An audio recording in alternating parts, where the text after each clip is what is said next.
அனைவருக்கும் வணக்கம். என்னோட பேரு பாலசுந்தரம். நான் ஒசூர்ல தணிக்கையாளரா அலுவலகம் வச்சு தொழில் நடத்திட்டு இருக்கேன். இடஒதுக்கீடு அப்படின்றது கண்டிப்பா தேவை. என்னன்னா, ஒரு குறிப்பிட்ட காலம் வரைக்கும் ஒரு குறிப்பிட்ட இனத்தை சேர்ந்தவங்க தான் படிக்கவே முடியும் அப்படின்னு ஒரு நிலைமை இருந்தது.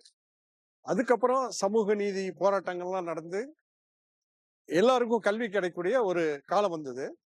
கல்வி கிடைச்சது. அதுக்கப்புறம் வேலை வாய்ப்பு அப்படின்னு வரப்ப பிற்படுத்தப்பட்டவர்கள், தாழ்த்தப்பட்டவர்களுக்கு அதிக வாய்ப்பு இல்லாம இருந்தது. அவங்களுக்கு திறமை இருந்தாலுமே அவங்களால சரியான இடத்துக்கு போக முடியாத ஒரு நிலை இருந்தது. சில குறிப்பிட்ட உயர் பதவிகள்ல, சில உயர் கல்வி நிறுவனங்கள்ல குறிப்பிட்ட இன மக்கள் மட்டுமே ஆதிக்கம் செலுத்திட்டு இருந்தாங்க. ஆனா அதெல்லாம் நிச்சயமா நீங்கணும். எல்லோருக்குமான சம வாய்ப்பு கிடைக்கணும்.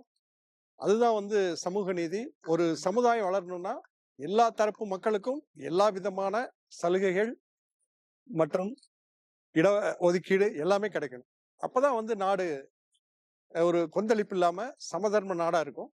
சமூக நீதியை காக்கணும் அப்படின்னா இடஒதுக்கீடு கண்டிப்பாக தேவை. நன்றி.